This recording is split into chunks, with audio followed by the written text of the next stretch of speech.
kaki lukna dibaya jole jedina jettanire dubbina buntu jechu sanaradi samale nalimo maltu dibare bekton bitana gale ajole inni tokko ijaru kata kenya ni tokko diga balese badufiga inni tokko yo fayyoo harka fuune daawwattoota keenyaa kun qophii ODM'dha Oromoo Digital Multimedia qophii jedhu qophii dijitaalii karaa garaagaraatiin isinii darbuudha keessummoota lama toorarraa qaba keessummooti koo kana keessaa tokko Minnesota magaalaa xiqqoo Oromiyaa jedhan biyya United States of America kana keessaati kan lammataa Tasfaayee jedhama innis as naannoodhuma Washington DC biyya Amerikaa kana keessaati. Egaa lamaan kun kan wal fakkeessanii lamaanuu sabboontota Oromooti, quuqamtoota Oromooti keessumaa Baayisaa Garbii dhiyeenya kana qophii koorratti argitanii turtanii nan abdadha. Tasfaayeen qophii koo kanaatii fi nama haaraadha. Egaa qabsaa'onni kun yeroo baay'ee miidiyaa duratti miti kan isaan mul'atanii qabsoon miidiyaatti warra ba'anii fi miidiyaa duuba dhaabatanii warra hojjetan baay'ee qaba qabsoon bilisummaa Oromoo. Kun egaa Oromoonni beeka jedheen abdadha baga nagaan dhuftani keessummoota koo Tasfaayee baga nagaan dhufte. Baga nagaan dhufte. Baayisaa ammas irra deebitee baga qophii koorratti tole jettee naa dhiyaatte. Satuma beekan baga nagaan deebitee sulfaadha. Tasfaayeen qophii kootiif haaraadha. Amala qabsoo bilisummaa Oromoo tokko keessa wanti na ajaa'ibu tokkotu jira. Yeroo baay'ee namoota qoqqoradhaa. Hamman biyya kana dhufee namoota dudubbisuu jalqabetti qabsaa'onni baay'een of dhoksu miidiyaa irratti ba'anii wacuu miidiyaa irratti ba'anii baannachuu himachuu kanarraa baay'ee of qabu. Haa ta'u malee qabsaa'ota baay'ee seenaan isaanii kitaaba ta'uu danda'u barreeffamatti jijjiiramee dhaloota dubbisiisuu qabnu baay'een qabsoo keessatti aarsaa qaalii kan kaffalan inuma jiru. Egaa Tasfaayee isarraa dhaga'uu baadhus akkan odeeffata xiqqoo karaa biraarraa qabutti bara 1991 kaa'ee waan ittiin yaadatamu tokkotu jira. Ani ibsuurra tarii miidiyaa kootiin Tasfaayeen eenyu jedheetuman Tasfaayee kana gaafadhee dhaggeeffattootatti dhiyeesse maal ta'a jedhee Tasfaayee waa'ee kee xiqqoo duuba deebitee gaafii koo bu'uuraatti hin ce'in Tasfaayeen eenyu haala akkamiin qabsoo bilisummaa Oromoo keessatti guddatee karaan bu'aa bahii Tasfaayeen irra deemaa ture deemsa qabsoo bilisummaa Oromoo keessatti maal fakkaatamee qeerroo qarreetti ifa xiqqoo kanaa gootuu kani. Galatoomni beekuun fayyaa ta'ee naaf yeroo keetiif sagantaa keenya irratti maqaan koo kan hin dirree keessatti ittiin beekamu Tasfaayee Jijoon jedhama. Qabsaa miseensa adda bilisummaa Oromoo bara duraaniiti. Ijoollummaadhaa kaasee kan qabsoo kanatti dabalame akka lakkoofsa addunyaatti bara 1987 hamma gaafa adda bilisummaa Oromoo mootummaan Dargii jigee chaapteriidhaaf Finfinneetti ol bahutti waraana bilisummaa Oromoo keessatti gahee addaa kennaa ture, lolaas ture, lolchiisaas ture. Akkasidha.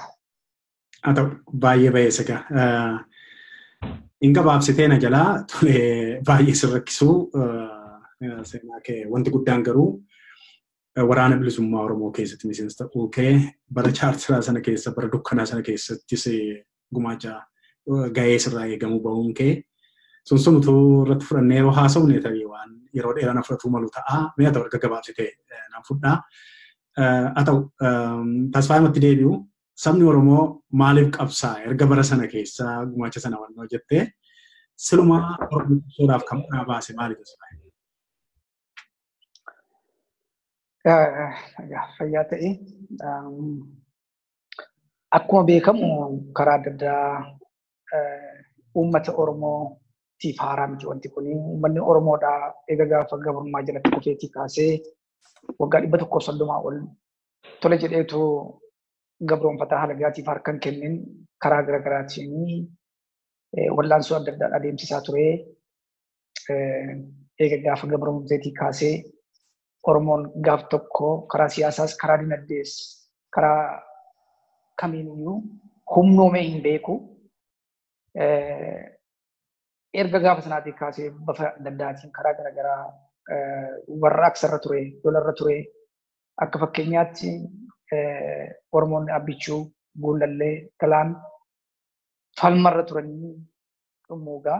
Akkuma kana Oromoonni Limmuu, Geeraa, Oromoonni Shanan Gibee lola irra fincila halagaa turanii. Akkuma kana Konfedereeshinii Oromoo Lixabiittuu akkuma kana isaanis lola irra turanii.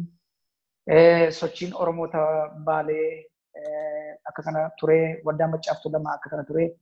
Egaa Oromoon hamma kana bifa adda addaatiin utuu ofirraa faccisuu milkaa'uu hin dandeenye. Maaliif qabsoo jalqabeessatti jettee egaa haala kana keessatti adda bilisummaa Oromoodhaa waan kana hundumaa hubatee ilaalee rakkina uummata Oromootti daangaa gochuudhaaf furmaata gochuudhaaf bara 1974tti hundaa'ee hayyoota Oromoo beektota gurguddaa beektota qaqqaabii ta'anii hundaa'ee wanta kana bakkaan gahuudhaafis immoo hayyooti beekamoo gurguddoo ta'an kun wareegama aarsaa kafalanii adda bilisummaa Oromoo gadhaabaniiru. Egaa achii ka'ee seenaan adda bilisummaa Oromoodhaa hamma guyyaa har'aatti Oromiyaadhaaf Oromoo harka alagaa jalaa baasee abbaa biyyummaa gochuudhaaf falma gurguddaa adeemsisaa ture amma guyyaa irratti adeemsisaa jira jechuudha. Kanaaf haa ta'u tasbuukoo eegidduutti si qabeen itti deebina. Falmi har'aa kun maal hojjetaa jira? Waan har'aarra dhaabannee immoo milkiin jiru maal fakkaata? Gufannaan jiru maal fakkaata? Waan jiru sittan deebi'a. Baayisaa dubbise. Baayisaa yeroo baay'ee namoota waraana bilisummaa Oromoo leellisan keessaa nana manaa Oromoo ta'ee kan waraanaa saajibbu yookiin gadi xiqqeessu jira hin yaadu. Garuu inumaayyuu immoo namoota biyya alaa kana keessa jiraatan keessaa dhaqxee hamma dhaqxee iddoo isaan jiran dubbisuutti yeroo gara biyya ollaa yeroo jiran gara biyya Eritraa dhaqxees akka dubbisaa turte. Dhiyeenya kana immoo keessumattuu gara biyyaa erga deemtee booda immoo warra gara biyyaatti deebi'an waraana bilisummaa Oromoo gara daa'itti iddoo isaan buufatanii jiranitti dhaqxee akka dubbistee fi haalawwan sana keessatti illee xiqqoo mudannoo tokko tokko akka qabu nan beeka. Maaliif Oromoon waraana isaa kanaaf akkas kan jaalala guddaa jaalala addaa kan inni qabuu fi maaliif jettee yaadda? Maaliif iji Oromoo waraana isaarra jiraata? Galatoome beekanii akkuma amma kana jaalli kiyya Tasfaayeen waa tuquu yaaletti uummanni Oromoo falmaa yeroo dheeraarra ture. Kanatti falmaatti seentu gaafa hacuuccaan sitti baay'atu. Yoo wanti ati falmitu ankee si jalaa hin tuqamu, qe'een kee hin tuqamu, qe'ee kee irratti hin ajjeefamtu yoo ta'e, sababiin ati meeshaa baaftee bosona galtee loltee yookaan duutee yookaan diina kan ofirraa ajjeesu filattuuf hin jiru jechuudha. Uummanni Oromoo hacuuccaa isarratti dheerateen akkuma diinni isaa meeshaa qabatee isaa ajjeesu, anis diina meeshaa qabatee na ajjeesu kana meeshaa qabateen ofirraa ajjeesa jechuudhaan ofirraa falmadha jechuudhaan qabsoon kun eegalamte jechuudha. Uummanni Oromoo kan inni waraana bilisummaa Oromoo jaallatuu fi waraanni bilisummaa Oromoo uummata Oromoo keessaa ba'e. Waraanni bilisummaa Oromoo tokkoon kuni haadha Oromoo, abbaa Oromoo, qe'ee Oromoo kana keessaa ba'ee gosa isaa keessaa, lammii isaa keessaa ba'eetu saba kanaaf ani lubbuu kiyya kenneenu sabni kun immoo qolee isaa ol qabatee haa deemuu jedheetu saba kanaaf ta'e jechuudha. Waraanni kuni kan inni uummata Oromoo biratti jaallatamu akkuma ati gaaffii kee keessatti kaaftee fi saba isaaf jedhee lubbuu namni tokko amma yeroo biyya tokko keessatti sabboonummaan namni tokko qabaatu walqixa miti. Tokko waan danda'u godha. Waraana yeroo taatu garuu lubbuu kilaatteetu jiraachuuf miti. Saba kanaaf lubbuu kilaattee saba kanatti jireenya inni jiraatu isa kaleessara wayyaa haa ta'u jettee waan gootuu fi uummanni Oromoo waraana isaa kana garumaan jaallata. Isa kana yeroon biyya ollaa keessa ture, yeroon biyya alaa kana keessatti tures uummanni Oromoo akkuma ati jette kan miidiyaa irratti hin goone waraana isaa kana halkanii guyyaa biyya keessa biyya alaadhaan akka inni ijaaramu, akka inni lafa jalaan waan isaaf danda'e godhatu, akka inni nyaatee bulu, akka inni falmatu uummata Oromooti godha malee waraanni kun mootummaarraa yookaan immoo dhaaba gamtoomaniirraa miindaan dhaquuf tokko illee hin jiru.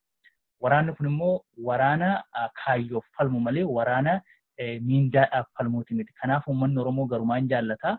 keessumaati yeroon biyya alaa tures waan taajjabaa ture uummanni Oromoo osoo walirraa hin kutin yeroo adda addaatti shirri adda addaa qabsoo kanarratti iyyuu haa deemu malee waraanni hin jiru.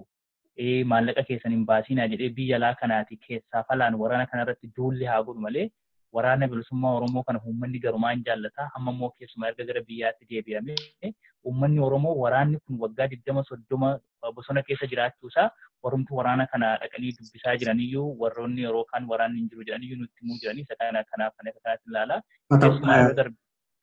Isa yeroo darbeetti sin deebisaa mee utuma tooppikii waraanaa kana keessaa hin bayyinanii waraana kana keessatti ogummaa isa qabu kanatti deebisee sumarraa qulqulleeffadha waan amma gaa haalatti obsaa waraana bilisummaa Oromoo argita amma yeroo ammaa kana hin jiru utuu inni jiru hin jiru yeroo ittiin jedhamu wal qabatee Oromoon yookiin waraanni bilisummaa Oromoo obsisaa hammamii tasfaa'e yeroo itti amma nuti ala kana beeknes utuu hin beekinis waraana kana gadi xiqqeessuun yookaan akka mata baay'isaan jedhee maallaqaan lola miti yookaan waa beekumsa waa xinnoo tokko kenna miti lubbutti ishee tokkitti biliyeenaanis tiriliyenaanis gadi baaftee bituu hin dandeenye sabaaf kenneetu ofiin gubadhee sabaaf ifa ta'a jedha waraanni kun egaa.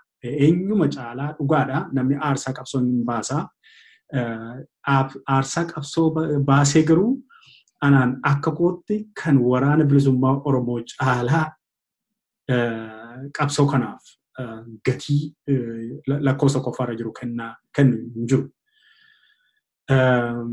Yeroo biyya sana yeroo waraana keessa turtes tasfaa'e ergasii asis hiriyoota kee waraana bilisummaa Oromoo duukaa qabata hidhata hin qabda jedhee waan nama nuuf kan si gaafadha. Hamma nuti hamma kana gadi buufnee ol baafnee xiqqeessinee maqaa balleessinee maal goonu kana waraanni bilisummaa Oromootti yookiin saba isaatti naaraa hin dallanaa. Fayyaa ta'e gaaffii bareedaa na gaafatte siruma jalqabumayyuu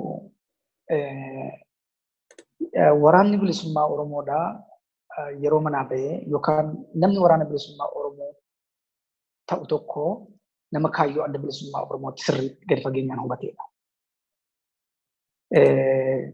Waraana jechuun hin danda'ama nama hundumtuu dirree lolaa dhaquu hin danda'a. Nama hundamti namni hamma dhumaatti dhaabachuu danda'u nama sirriitti waa'ee kaayyoo kanaa gadi fageenyaan hubateedha. Waa'ee kaayyoo kana ati gadi fageenyaan yoo hubatte abiddi boba'es galaanni sitti guutes gaarri sitti caccabes mootummaan irratti ka'es kaayyoo sana ilaaltee deemta waan ta'eef kaayyoo sanarraa wanti duubatti si deebisu tokko hin jiru. Si faarsuun namootaas si xiqqeessuun namootaas kaayyoo keerraa duubatti si deebisu. Because hamma dhumaatti kaayyoo sanatti amantee manaa baatee sababii ta'eef haala fedhe keessatti dhaabachuudhaaf murtii kee gaafata. Murtii kee kan sirraa gaafatu jechuudha. Kanaaf waraanni mootummaadhaaf lolu miindaadhaaf lolaa, humnaaf lolaa, taayitaadhaaf lolaa. Waraanni bilisummaadhaaf lolu tokko kaayyoodhaaf lolaa, akeekaaf lolaa, beela keessa dhaabatee, aduu keessa dhaabatee, lolaa keessa ciisee, qilleensa keessa ciisee, daggala keessa ciisee, utuu hin nyaatin agaruusaa bulee yeroo akkasittiin jiraatu kaayyoo tokko fuulduratti ilaalaa jira. Ba'aan saba koorra jiru kun, ba'aan biyya koorra jiru kun irraa galagalee gaaf tokko biyyi koo akka biyyaatti biyya ta'ee tarree addunyaa kana keessatti dhaabata. Sabni koo akka sabaa ta'ee tarree addunyaa kana keessatti eenyummaan isaa hin kabajama jedhee waan itti amanu haalli kamiyyuu duubatti isa deebisuu hin danda'u. Yoo madaa'ee madaa isaa lafatti wal'aannatee godhamee muka jala ciisee qorra keessa ciisee madaa isaa ofirratti wal'aannatee yoo du'e du'aa isaa awwaallatee yoo beela'ee qabattoodhaan mudhii isaa hidhatee ija mukaa nyaatee hamma dhumaatti kaayyoo isaa bakkaan ga'uudhaaf waraana qabsaa'udha sababii ta'eef ol fuudhuun namootaatiif gadi buusuun namootaa kaayyoo isaarraa duubatti waan deebisuuti waraana bilisummaa Oromoo akkam beekuuf akka namanetti akkan keessa turetti. Ulfaadhu. Natti tola afaan keerraa kana dhaga'uuni tokkoffaa qaamaanis ta'e keessa taatee argiteetta, itti beeloftees, itti dheebottees, itti miidhamteetta. Sunuu ta'ee gaamma xiqqoo ammas akkuma dhuunfaattan baruu barbaada kana. Dargaggoonni baay'een qeerroo baay'eenis beekuu barbaadu. Sababiin isaa yerootti maqballeessin adda addaa duulli gurguddaan irratti ta'e erguma waggaa 2-3 kana biyya alaa kana keessatti ammallee waluu funaanee biyya galeeraa haalli hololaa kun. Yeroo isaan itti tokkoffaa hin jiru. Biyya keessattis sirna biyya bulchuunis waraanni sun hin jirtu ishee jirtu immoo torban tokko yookiin torban lamatti dhabamsiisuun hin danda'ama. Jedhamee irratti dhaadatamu. Achi immoo waluma walii isaanii yeroo itti immoo sodaarraan kan ka'e immoo karaa danda'ameen immoo waraana sana immoo qabaa keessa galfachuudhaaf yeroo itti qabsaamus. Ijji hundumtuu humni guddaan lafa kaayyoo sanaa waan jiruuf immoo diinnis karaa adda addaatiin ija sana cabsuu akka inni barbaadu beekamaadha. Kana keessatti egaa qoodi guddaan jennee kan wannoo jennu warra baajata guddaa baasee wanta kana fashalsuu yaaludha. Isaan keessaa waraana biyya alaa naannoo biyya ollaa turanii warra qindeessaa turan yaadanna amma dudduuba deebinee warra akka injiinar Tasfaa'uu Camadaafaa maqaan isaaniillee kan hin beekamne kumaatamni qaqaaliin sammuu gaggaarii qaban waraana sana qeerroo sana maal sana ijaaraa turanii kanatti jeddagaa kan bara 1990moota atiyyuu keessa qaamaan keessatti hirmaattee sana hayyoota bara sanatti Oromoo baratee mukukkulaan barbaadameen argamu warra dooktara ta'an warra maal ta'an warra ciccimoo sana qabsoon kun fudhateera gatiin qabsoo kana baasiseera. Erga sana ammoo mammaatti numa qabsaama. Sittan deebi'a tasfaa. Qabsoon kun galii akeeka kaayyoo isaa satamma dubbattu kana isa waraanni bilisummaa Oromoo kun kufaa fi inni harca'aa inni du'e awwaalamaa inni karaa ciisu ciisaa inni corroqa keessa ciisu corroqa keessa ciisee qilleensa dhabee nyaata dhabee miidhamee ciccabee as geessisee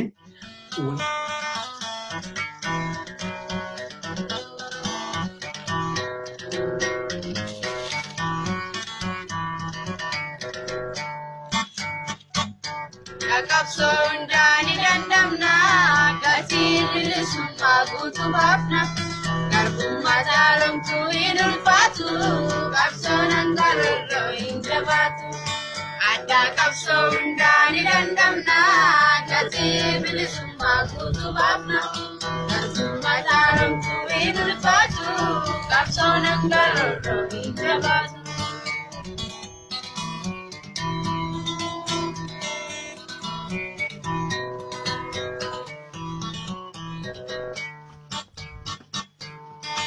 Imana jalani rafanne kapsootu bosona keessa ganne ibina yeroti barkallannu obsaafi murannoo na jabaannu.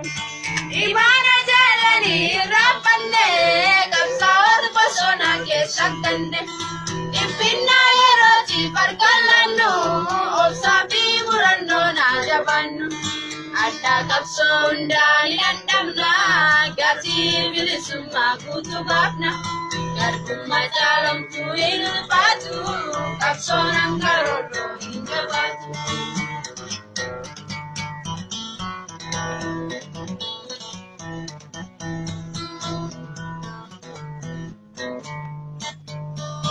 Akkoo qabsoo keessa qabsoon furraa tarkaanfiin jarjarru obsaan turra.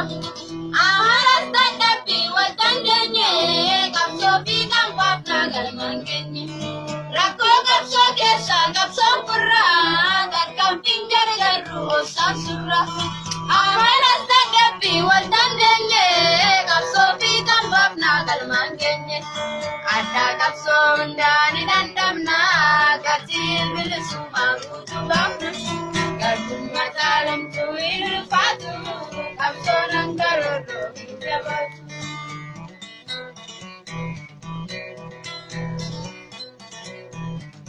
Fuudhamaa as ga'ee hamma har'aatti qeerroo alaa keessaa kakaasee kaayyoon kun ergaan takkaa hiriirsaa jiru kana keessatti milkoomneerra jettamoo milkiitti adeemaa jirra jettamoo immoo guutummaatu qabsoon keenya gufateera jetta akka miseensa waraana bilisummaa Oromoo tokkoo fi akka nama kaayyoo sanatti cichee barate tokkootti attamiin ilaalta ati kana?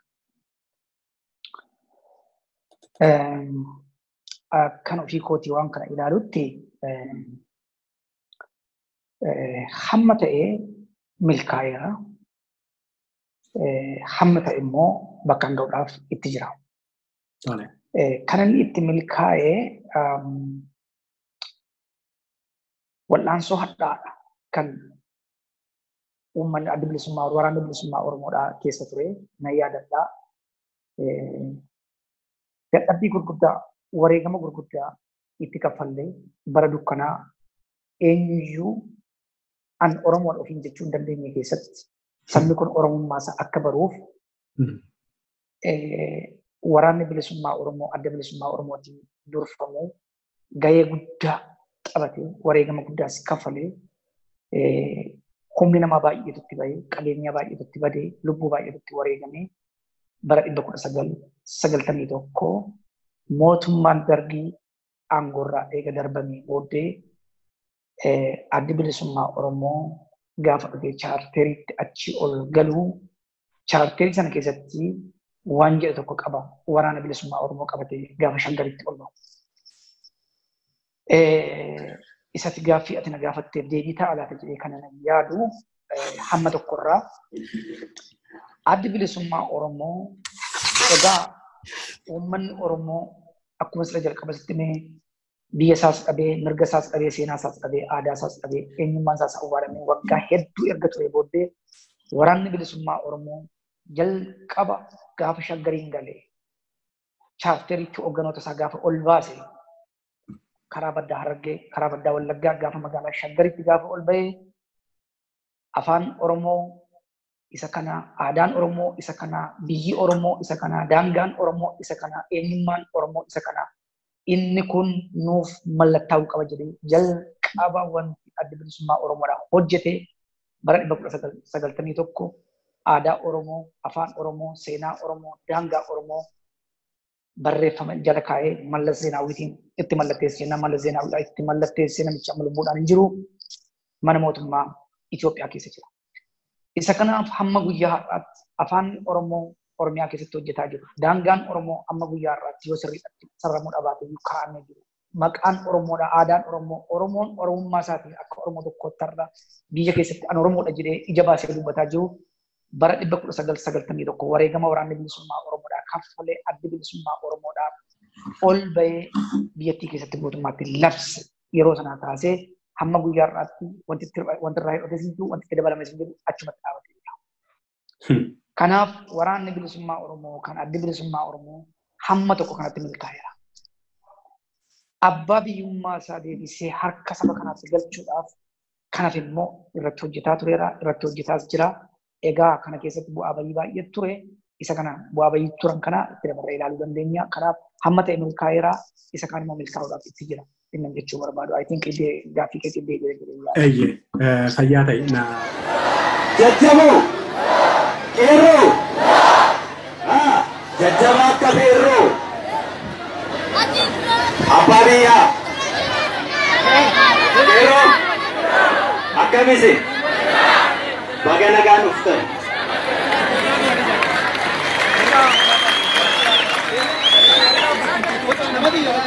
Deebi'eera. Baay'isaatti hin deebi'a. Dhiyeenya kana akkuma namaa silaa karaatti siqutee gara biyyaa deemtee haalatti jaalala itti uummanni waraana isaa kanaaf agarsiisu gara baha Oromiyaatti deemtee kan turte keessaa viidiyoo tokko karaa ta'een argadheera. Uummanni walitti qabamee jaalala isaa qabu warra gale sanaaf yeroo itti agarsiisaa turetti miidiyaadhumti isa yaadatallee hin jiru. Injifannoo amma Tasfaayeen tarreessu kana Oromoo akka taane keessumaa anifaa qubee inni fideen tokko hidhee baradhee digirii isaatti arganne maastarsii isaatti arganne kan carraa argate dooktorummaa isaa itti fufee bu'aa adda bilisummaa Oromoo bara sana bu'uura inni kaa'e sanaan Oromummaan lafa qabachuurra hafee toora barumsaa keessa sanaan seenne dhaloonni sanarraa barate immoo har'a miliyoonaan kallattii arfanirraa miliyoona hedduun buqqa'ee qabsoo sana fuudhee qaanqeenni bara sana facaase sanatti jira. Kana beeka gaa uummatichi ammayyuu jaalala sana ni beeka. Hololli miidiyaa adda addaa akkuma jirutti akkuma beeknutu ta'e ta'u malee jaalalli uummataa hedduma sana jira waraana isaatiif. Sun jira tokkoffaa maaliif miidiyoonni adda addaa injifannoo qabsoon kun lafa kaa'u kana kan isaan haguuganiif tokko. Sanaan wal qabatee immoo maaliif jaalala uummatichii fi waraanni sun waliin qabu gidduu summii harcaasuudhaaf summii bubuusuudhaaf halkanii guyyaa irratti hojjetame. Maal laata bu'uurri sababii kanaa baay'isa? Fayyaa ta'e beekama dhugaa gaaffiin kun gaaffii baay'ee gaariidha. Akkuma ati jette keessumaa biyya kanaa beektaa hoogganoonni siyaasaa yeroo aangootti bahuu deemanii yookaan yeroo arreedanii yookaan waan adda addaa godhanii waraana isaanii biyya fagoo jiru dhaqanii ilaalu. Inni kun baay'ee namoota dhaqanii ilaalan kana ol kaasa waan isaanii. Uummanni keenyas yeroo waraanni kun jiru biyya Eertiraa duwwaatti otoo hin taane dachee Oromiyaa irratti namoota baay'eetu dhaqee waraana kana karaa dhoskaa ilaalee waan waraana kanaaf gahu hedduu godha. Garuu gaaffii atama na gaafattee fi waraanni bilisummaa Oromoo kun jiraachuun mootummaa keenya mootummaa keenya illee jechuu yoo baade mootummaa biyya Itoophiyaa sana keessa jiru kan amma mootummaa keenya jedhee uummanni Oromoo irraati sakaleessa godhe irraati amma tokko mootummaan kun kan keenya jiru. Namoonni kun namoota sirna sana keessatti godhatan. Uummanni Oromoo kan inni qabsaa'uu fi sirna irratti qabsaa'a malee namaafis namarrattis qabsaa'aa jiru keessumaa. Uummanni Oromoo sirna isaaf ta'u, sirna uummataaf ta'u, sirna biyya sana keessatti walqixxummaan ta'uuf qabsaa'uuf jedhama sinaaf ta'u. Shirri baroota dheeraa warroota olaantummaa Tigraayin godhamaa ture. Har'a garuu maqaan Tigraay sunirraa kaafamee namoonni sirnuma sana keessa tajaajilaa turanii gara aangootti dhufanii ammas waraanni kun yoo akka inni jiru kanaan uummata isaa kanatti nagaan dabalamee karaa nagaa qabsoon kun yoo itti godhamee hammam addi bilisummaa Oromoos ta'e waraanni bilisummaa Oromoos ta'e kaayyoon uummanni Oromoodhaa fi waraanni bilisummaa Oromoo kun yeroo dheeraa itti wareegamee akka inni galma ga'u waan geenaniif bakka danda'an hundumaatti danqaas ta'ee fi waraana isaa fi hooggana isaa fi uummata isaa fi waraana isaa gidduu kanaa waan wal dhibdee fakkaatu naquun barbaachisaadha. Kana keessaa fakkeenya tokkoon kaasa. Akkuma yeroo darbe biyya galleen yeroon utuun isin deebiini gara godina Arsii Lixaa aanaa qonnaa Ardaayitaa lafa waraanni keenya jiru. Ijoollee kana biyya hollaattis waan dhaqee argee fi dhaqee ijoollota kana argee deebi'uun hawwii koo ture. Hooggana bilisummaa Oromoo gaafadhee yeroon dhaqu dhugaan siin jedhaa maqaa namaan kaasa iddoo kanatti dhiifama naaf godhi maaliif uummanni Oromoos beekuu qaba feetu namoonni sun hin beeku jedha malee mooraa sana kan hoogganu namicha Komaandar Tolasaa jedhamu tokkoo fi namichi tokko immoo Komaandar Adda Fisiree jedhaniini ijoolleen keenya maal jedhu Komaandar Booressaa ittiin jedhu maqaa kana waamuu dadhabanii. Shirri achi sana keessatti godhamaa ture ijoolleen yeroo natti himanii hedduu garaas nyaata maaliif uummanni Oromoo naannoo sana jiru suni qotiyyoota naannoo sana gabbatoodha jedhan waraana kanaaf guureetu fidaan. Yeroo waraanni kun waraana kanaaf yeroo uummanni naannoo sanaa fidu namoonni kuni akka isaan jibban akka isaan arguu hin barbaan akka uummanni naannoo biraa akka uummanni Oromoo bal'aan waan sana hin argine miidiyaanis ta'e hoogganni dhaabichaa naannoo sana dhaqee akka waraana kana wajjin waliin maranni godhaa turan jechuudha. Ani galgala dhaqeen achi bulee nan agarre hoogganoonni kuni qondaalota waraana bilisummaa Oromoo achi keessa jiru nan murate galgala sana wajjin bulee guyyaa booriisaa namicha Komaandar Tolasaa jedhamu kanaa fi Komaandar Booressaa kanatti dhufee na qabe. Utuwani waraana wajjin taa'ee buna dhugnu achuma mooraa sana keessatti qabanii akkamitti akka isaan akka nama haaraa ta'e baran hin beeku maal hojii dhuftee naan jedhan waraana dubbisuun ati eenyumnaanii ani miseensa adda bilisummaa Oromooti. Biyya alaarraan dhufee garuu waraana kanaa yeroo darbees biyya ollaatti dhaqee dubbisuun ture ammas immoo as keessa dhufuun dhorkaadhaa waan hin jedhu eeyyama nu gaafachuuf sichi ture jedheen. Biyya Oromiyaa keessa jirra. Qe'ee nama hormaatti hidhannee waraana kana dubbisuu turre biyya keenya keessatti immoo nagaan qabsoo jedhamaan gale. Iddoo kanatti dhufee waraana kana dubbisuudhaa fi eeyyama maalii barbaada hoogganoota dhaaba kiyyaarraa garuu eeyyaman qabaa jedhee namoonni kun iddoo sanatti lola guddaatti godhame olmuus gara sa'a lama horiiti. hogganoonni waraana bilisummaa Oromoo baay'ee gaddan yeroo sanatti ani kaayyoon kiyya waaree booda sana waraana bilisummaa Oromoo hargee deebi'uuf ture. Garuu shira kana kan xaxee oppiidoota dullattoota kana keessaadha. Shirri kun akka waraanni iddoo sanatti waan ijoolleen natti himan keessatti akka waan hoogganoonni adda bilisummaa Oromoo dhaqanii waraana kanallee dubbisuu hin feene godhanii haasa'u hoogganoonni oppiidoo sun. Garuu immoo karaa biraa immoo hoogganoota adda bilisummaa Oromoo kan akka isaan dhaqanii hin dubbifne immoo isaantu dhorka jechuudha. Keessumaa miidiyaa irrallee ture guyyaa nan naqe sun gaafa hoogganoonni keenya naannoo Asallaatti qabamanii deebi'an sana ani immoo karaa sanan darbee deeme jechuudha. Yeroo achi deemu waan nu hubadhe akka waan naannoo sanatti gaariis ta'e hamtuus godhamtu kana akka uummanni bal'aan hin argine amma isaanii danda'ametti hin godhu ijoolleen telefoonii isaanii irratti waan xixiqqoo irratti cittuu tokko godhanii haa godhan malee iddoo sanatti maal natti mul'ise hammam karaa nagaa haa jedhani malee kaayyoon waraanni kun qabu yoo uummata kana bal'aatti godhame uummanni kun immoo uummata galaanadha kan amma fakkeenyaaf waraana naannoo sana qubatee fi kan kana godhu waraana isaa naannoo Oromiyaa biraa keessa godhu uummanni Oromoo akkasuma godhaa jira mootummaan kun kana irratti waan gowwoominatti fakkaata namtichi maal jedhanitti suni kaleessa sangaa qalamii achi maaloo walaa qala ni kijiban yeroo hundumaa maaliif kijibu uummata kana afaan faajjessuuf kijibu malee dhugaan uummanni Oromoo qabu garuu waraana kana akka haadha isaaf akka abbaa isaaf akka ilma isaatti wal keessatti waan jiruuf jecha jaalalli inni waraana kanaaf qabu hedduu si ajaa'iba. Kanaaf namoonni kun maal gochuu barbaadanii amma yoo argite taate waraana ardaayitaa keessa turan kana waraqaan achi ba'anii jireenya hin taane keessa galanii jiran walakkaan poolisiidha jedhanii jiran waraana kana gargar facaasuu murteeffatan maaliif gargar facaasuu murteeffatanii yoo akkas godhan irra isaanii wayyaa yoo akkas godhan sana garuu uummanni Oromoo isa kana tole ni jedha qeerroon tole jedha isa kana walumaan waan gara fuulduraatti taasisan garuu shirichi waan amma fakkeenyaaf karaa biraa haraara jedhanii waraana kana dhaqatanii mooraatti gashanii fakkeenyaaf amma torbanoota lamaan kana keessa waraanni bilisummaa Oromoo gara abbootii gadaatti kennameera jedhu. Waraanni kun akkasumatti calluma dheeduma konkolaataatti fe'amee madaqatee xoollee itti godhameeduma akka waliigalteen dura akkas ture. Kanaaf shiroonni yeroo adda addaatti xaxaman kuni waraana bilisummaa Oromoo kana hamilee buusuuf uummata Oromoo hamilee buusuu fi qabsoo bilisummaa Oromoo kana gara dudduubaatti harkisuuf haa godhamu malee uummata Oromootti garuu xiiqii guddaa naqaa jedheen amanaa karaa keessa. Haa ta'u fayyaa ta'e. Egaa amma gara Tasfaayeettan deebi'aa. Tasfaayee shirri qabsoo fi waraana qabsoo bilisummaa Oromoo irratti taasifamu kunii fi waraana bilisummaa Oromoo irratti taasifamu kun akka waliigalaatti qabsoo Oromoo kana dugduuba waan deebisutti fakkaata. Jedhu keenya ni tokko ni gaya ijoollee kana yaada yeelala eessaan rafee bula. Kan nu dhibotoo jiru maal isheen wal dhibani maal isheen wal qoodani waliif yaaddoo ta'uuni ba'aarratti maxoo waliif dabaluun kun maalimee humna wal dhowuun kuni hagamuun nun deemsisu hawaashuun nun ceesisu yaa ijoollee maaloo. Hin deebisu. Tole. Maaliif akka hin deebifne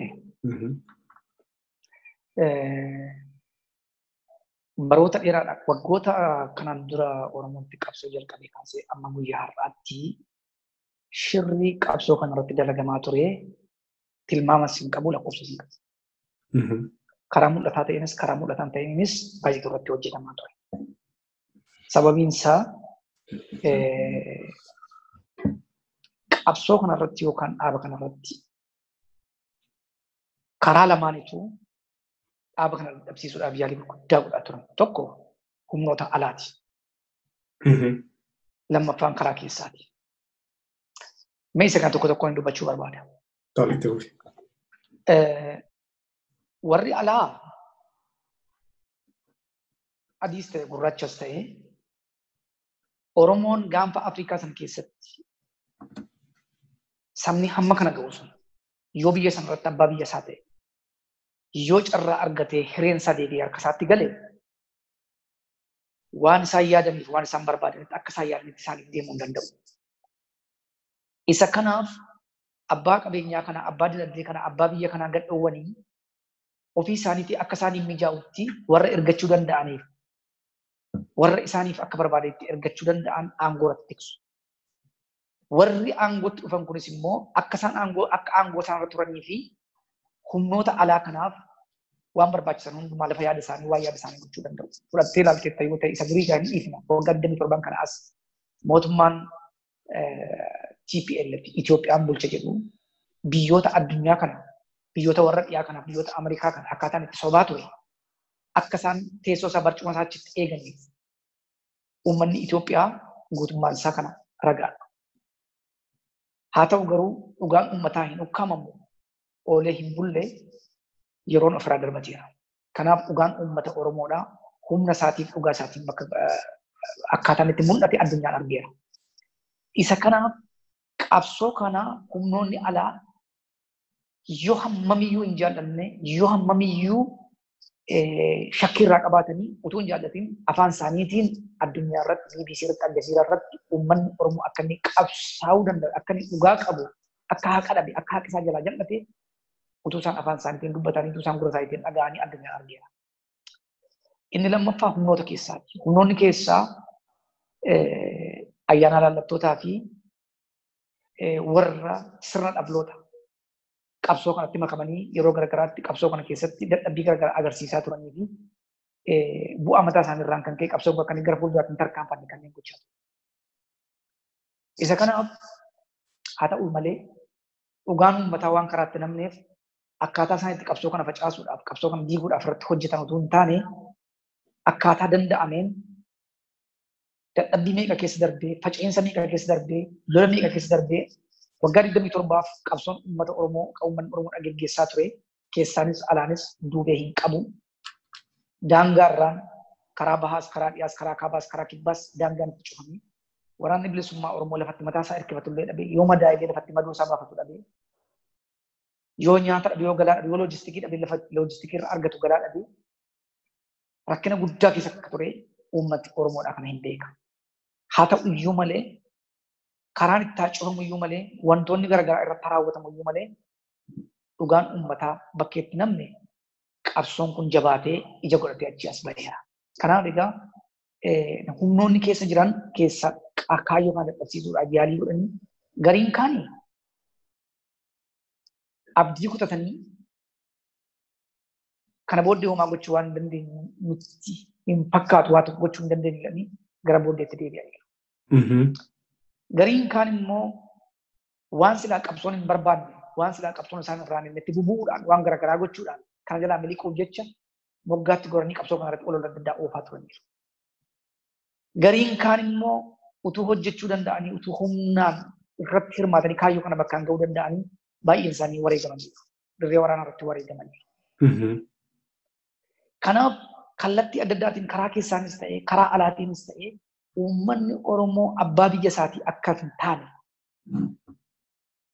biyya kanarratti harka alagaa jalaa ba'ee biyya kanarratti biyya impaayar Itoophiyaa jedhamtu kan harka isaatti galfate biyya humnaan irraa saamamte kan harka isaatti galfate akka dinagdee isaa irratti qabeenyaa isaa irratti siyaasa isaa irratti abbaa biyyaa hin taane shirri gurguddaan hojjetamaa tureera. Garuu qabsoo kana duubatti deebisuu hamma guyyaa irratti hin dandeenye. Balleessinee irra jiranii karaa adda addaa miidiyaadhaan isa awwajanii addunyaatti labsanii waan garaagaraas godhaniiru garuu hin dandeenye muura'ee daraaree achi as ba'eera irratti hojjetaa jira. Isa kanaaf utuu danda'aniiru ta'e kanaan dura danda'u turan. Kana booddee kanaan duras hin dandeenye kana booddees waan danda'an hin fakkaatu. Dhugaan uummataa garuu hin dhokatu guyyaa tokko ifattee bahee mul'achuudhaaf jira jechuu barbaade. Haa ta'u baay'ee ulfaadhu daawwattoota keenya mariin amma taasisaa jiru Tasfaayee Jichoo Washington DC naannoo sanaarraa Baayisaa Garbii Minnesotaarraa isaan kanaa wajjiniinanii haaluma keessa jirruu fi bu'aa bahii qabsoon kun keessa adeemaa as ga'e dhaloota amma jirru kana muuxannoo isaan qaban irraa qooddachuu fi hubannaa waliif kennisiisuudha. Yeroo baay'ee wanti nuti dagachuu hin qabne bu'uura godhanii qabsaa'onni keenya jalqabaa kan lafa nuu ka'an sabni tokko dammaquu ijaaramuu fi hidhachuudha. Hidhannoo irratti Tasfaayeen nama qaamaanis keessatti argamee achi keessatti obboloota hiriyoonni isaa biraa kufanii wantoota adda addaa keessatti muuxannoo baay'ee nama qabudha. Utuu yeroo dheeraa fudhannee kophaatti wajjin haasofnes baay'ee hin hawwinaa walitti deddeebina kun kan marsaa jalqabaati.